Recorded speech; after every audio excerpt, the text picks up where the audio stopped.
Hello guys, আসসালামু আলাইকুম। সবাই কেমন আছেন? আশা করি ভালো আছেন। তো আমিও ভালো আছি। তো দেখতে পাচ্ছেন আমার সোনালী মুরগির বয়স আজকে 35 দিন। তো আজকের টপিকটা হচ্ছে মুরগির ঠান্ডা এবং অ্যান্টারাইটিস সমস্যা নিয়ে। অ্যান্টারাইটিস হচ্ছে গিয়ে মূলত আমেশার সবচেয়ে খারাপ একটা দিক। তো আমরা যারা সোনালী মুরগি পালন করি এবং সোনালী স্পেশাল হাইব্রিড যারা পালন করি, তাদের জন্য এই দুইটা সমস্যাই হচ্ছে মানে বড় ধরনের সমস্যা। একটা হচ্ছে ঠান্ডা, একটা হচ্ছে কোলি এন্টারাইটিস। তো এগুলা হয় আর কি 20 থেকে 25 দিনের ভিতরেই।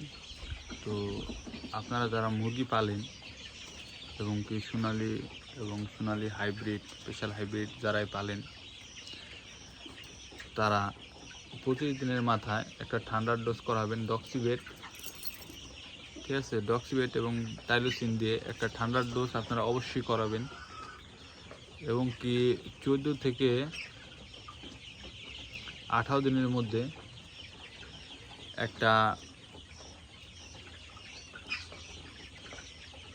আমেশার ডোজ করাবেন। যদি আমেশার ডোজ যদি আপনারা না যদি করান, তাহলে মুরগি দেখবেন কি মুরগি খাবার খাবে ঠিকই, কিন্তু মুরগির ওজন ওরকম আসবে না। তো আপনারা এই দুটি ডোজ অবশ্যই করবেন।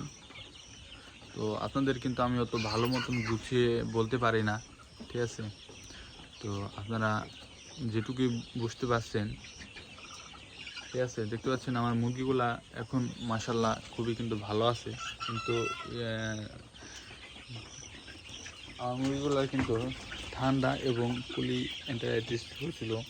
তো আমি মেডিসিনগুলো চালাইছি। মেডিসিনগুলো চালানোর কারণে কিন্তু আমার মুরগিগুলো এখন মোটামুটি কিন্তু দেখতে পাচ্ছেন মোটামুটি কিন্তু অনেক সুস্থ। আল্লাহর রহমতে মুরগিগুলো কিন্তু এখন অনেক সুস্থ, ঠিক আছে? তো দেখতে পাচ্ছেন আমার মোট এখানে দুইটা শেড। তো দুইটা শেডে মোট 2600 বাচ্চা আছে। তো এর ভিতরে মারা গেছে, এখন দু একটা করে মারা যায়।